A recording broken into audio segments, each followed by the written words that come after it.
down for her now. Don't cry now and post your meaningless hashtags now. Not when she's already gone. And this all could have been avoided. Stop pretending you care, because you don't. You certainly didn't when she was fighting for her life in that toxic relationship his family lies about.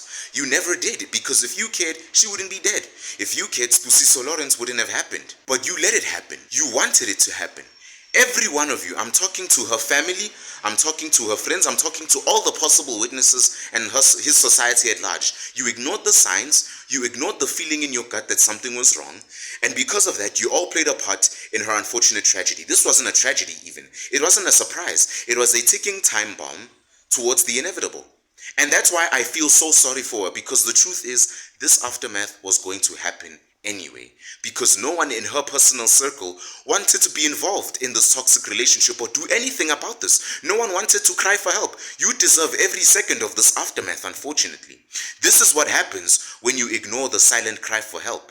You deserve this chaos, the pain, her blood on your hands, the soaked reality, because you built it with your own two hands. Don't sit there and act innocent like you don't know what happened. The blood on the floor belongs to all of you. Let me tell you something about human nature. We love to point fingers at each other, don't we? We love to find a villain to blame, especially in South Africa. We love to find someone to crucify, someone to scapegoat, so that we can sleep comfortably at night and convince ourselves that we're the good guys. But the truth is, Sbusiso Lawrence didn't kill all of a sudden. His girlfriend's death wasn't just his crime.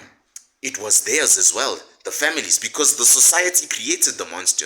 They nurtured it. And then when he finally exploded, when he finally snapped, they stood like helpless sheep, surprised, and the truth is, they deserve every ounce of this chaos. Sbusiso didn't wake up one day and decide to be a monster. Let me tell you, he was forged. But based on available information, it completely contradicts what I say, because here apparently the father said he was a quiet person who showed no signs of violence, which means that those close to him did not perceive any indicators of aggressive behavior prior to the tragic incident involving his girlfriend. However, before what I am going to say to you, before I say what I'm going to say, pardon my Greece, let me ask you a question. Do you believe any of that? Do you believe a quiet man with no signs of violence can wake up one morning and become the devil himself all of a sudden in jail? It's important to note this. Such descriptions can sometimes overlook subtle warning signs or visible struggles that may not be immediately apparent to family members or friends. In the aftermath of this incident, there was significant public outrage, obviously, and condemnation, as they should, with the Minister of Police even releasing a statement denouncing Lawrence's actions. This case sparked discussions about the complexities of human behavior and the challenges in identifying potential risks, even among those who appear surprisingly calm or non-violent. To me, that description is pathetic. You saw his behavior. I know you did. You saw his red flags. I'm talking to the family. I know you did. I know she did too. I know her friends did too. You probably even admired him at some point. She did too. The confidence, am I right? The swagger, that bad boy aura. It was attractive, wasn't it? Until she ended up dead. Oh, it's a tragedy. That's the easy word you use when you're too scared to look in the mirror. When someone dies in circumstances so brutal, so unnecessary, you cry, you light candles, and then you're going to call it a tragedy because it's the only way you can sleep at night. But let me tell you the cold hard truth. What happened wasn't just inevitable. You deserved it. You earned it, actually, matter of fact. Every single one of you. You deserve every headline, every scream, and every ounce of blood spilled. Because monsters like Sbusiso Lawrence don't just wake up in the morning and decide to be monsters. They are built brick by brick, and you, yes you, helped lay the foundation of that house. Think of South African society as a tree, a rotten tree. A tree that looks strong on the outside, roots deep, and the branches are wide, right? And then when you cut it open, you can see it's rotten, man. You can see the worms wriggling through the bark, the decay is eating the core. That's what we are. We are the rotten tree. We smile and we pretend we are healthy, but inside we are nurturing the very rot that will one day bring us crashing down. Oh, and Sbusiso Lawrence, he was the axe we forged, sharpened, and handed to him. When he finally decided to swing, you act surprised as if the cracks weren't there all along. Let me tell you something about monsters. Monsters are not born, they are made. I don't care what excuse Sbusiso's family might come up with, because let's not kid ourselves. He was a product of a man-made environment that thrives on brokenness, a culture that rewards toxicity, normalizes abuse, and excuses violence until it's too late, unfortunately. Look at the music we sing, songs that glorify domination, control, naked women, and power. Look at the influencers we idolize, men who teach you that being a predator is powerful. Look at the homes you come from, absent fathers, mothers overburdened, too much weight on their shoulders, kids raising themselves, and then you wonder why Sbusiso happened. You made him. You handed him the blueprint for destruction, and then you act horrified when he builds the damn bomb. There's an old Cherokee story about two wolves I want to share with you, my children. One represents kindness, empathy, and love.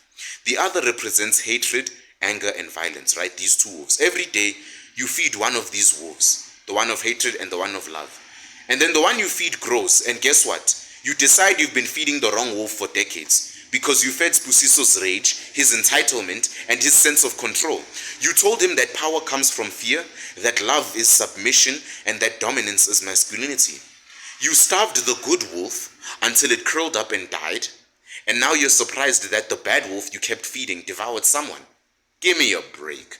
And let's talk about the victim for a second to put you on game real quick. She ignored every single sign. I know that sounds harsh. Let's not sugarcoat it though. You don't wake up one morning in an abusive relationship without seeing the cracks form. The truth is, deep down, she probably knew what he was capable of. But did she leave? Yes. Did her family step in when all this was happening? No. Did her friends do anything? Of course not. Everyone ignored the warning signs because it was easier to hope for change than to face the truth. And now we are left with a corpse and a maniac burning in hell because he decided to take his own life because he thought love was submission.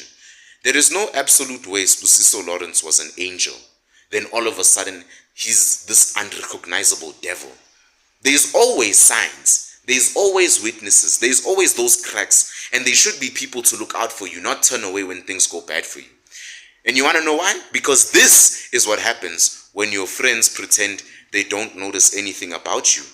Because the next thing you go missing and then they claim they haven't seen you since and then they start lying about the abusive boyfriend. Don't think she was a victim only when she died. No. She was always a victim. Her relationship with him was such a red flag. It was probably like that all the way before she was unfortunately deleted. And I know you don't want to hear this, but it's true. You don't wake up one morning and then find yourself dating a monster without seeing the cracks. The possessiveness, the temper, you don't see the controlling behavior. You're telling me you don't see any of that? These things don't just appear overnight, guys. And she saw them. And she chose to stay. Why? Maybe she thought she could fix him. Maybe she thought his love was enough. Maybe she bought into the same lie the movies sell to every woman, that being loved by a dangerous man is romantic as heck. Well, guess what? Dangerous men don't change. They destroy. And she unfortunately paid the price. And when you look deep into each of these toxic relationships, you notice something similar. Not only with her case, all the other toxic relationship cases, the woman is struggling to leave. Why? Because the boyfriend is threatening her and all of that. And no one else is deciding to say anything. Imagine you're standing in a house that's slowly catching fire, right? The candle tipped over and then the tiny flame is now burning the curtains. You smell the smoke, you see the sparks, but then you tell yourself, nah, it's fine. We can handle it. Then the fire grows and then the walls start to blacken. Then the heat becomes unbearable. The heat becomes very unbearable. And then the roof caves in, it starts falling down, and then it's too late. She stayed in the burning house, which is called her boyfriend.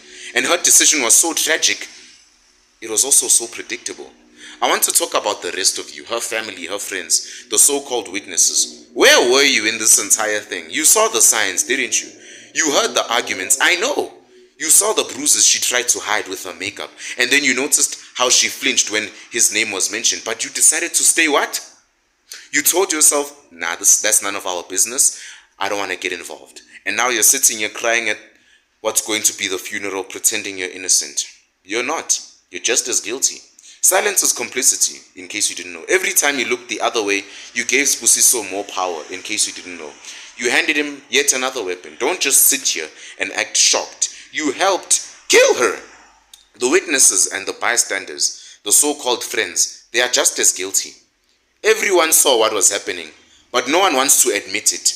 because they didn't want to get involved. That's the society you and I unfortunately live in now. You see something, say nothing. Not my problem, not my responsibility. Cowards. You stood there and then you watched a man spiral into violence. And you did nothing about it. They watched this man become a monster. You watched her get closer and closer to her death, and then they did nothing. Don't cry now. Don't act shocked now. You had your chance to stop this, but then you let it happen. Imagine a village with one well, so that I can make you understand something. Everyone drinks from it. Then one day, someone poisons the water and people start getting sick. Just no one panics about this. Then everyone keeps drinking because no one said anything, hoping the problem will fix itself. And then more people fall ill. The village elders do nothing because it's easier to ignore the problem than to fix it. And then eventually the whole village is dying now, because that's what we are, a poisoned village. The poison is our indifference, it's our apathy, it's our refusal to act, and the deaths are the inevitable pursuit. This was inevitable. You know that. It wasn't a question of if, it was a matter of when. When would he finally decide to snap? Because when you ignore the signs, when you enable toxicity, when you glorify the wrong role models, this is what happens. Every time. And you want to know what's worse? This isn't the last time. Another Sbusiso is being built right now as we speak. Another victim is ignoring the signs as you watch this. All of you are sitting there watching me doing nothing, waiting for the next tragedy to hit SABC News so that you can tweet about it and how sad it is. Ridiculous. And then we wonder why people like Sbusiso get away with murder. Literally. He wasn't just a product of his upbringing. He was a reflection of our values. We gave him the stage. You handed him the mic. And then you acted shocked when he sang a song of violence. Society handed Sbusiso a loaded gun. Every excuse, every ignored red flag was another bullet in the chamber. And then when he finally decided to pull the trigger, you acted like you didn't see it coming, like the evil person you are, but you did, because you handed him the gun, you loaded it for him. And now you want to act like you're innocent? Spare me the crocodile tears, because this was always going to happen. The writing was on the wall. The tragedy wasn't a random act of violence. This was the natural conclusion of a system that rewards predators and silences victims. This was a storm brewing for a long time, ignored by everyone who could have stopped it.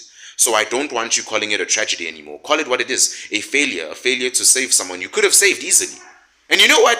You deserve it. You deserve the pain. You deserve the fear. You deserve the chaos. Because you don't want to learn. You don't want to change. You let people like Sbusiso rise unchecked and unchallenged. And then when the inevitable happens, you act surprised. But the truth is, that's the society you built for yourself. That's the harvest you're reaping. You reap what you sow. Didn't you hear that in the Bible? So yes, I'm going to say it again. You deserve this. You deserve the headlines. You deserve the chaos because you refuse to learn. You refuse to step up. And you refuse to take accountability for the monsters we create and the victims we fail to save. And you're making the next Sbusiso right now because you're not going to learn from what I'm telling you. So stop being cowards. But until you stop being cowards, don't act surprised when the next Sbusiso Lawrence comes and the next case shocks the world in South Africa.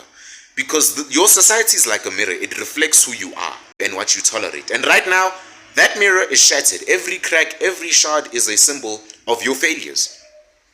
When you look into that broken mirror, you see Sbusiso's face staring right back at you, don't you?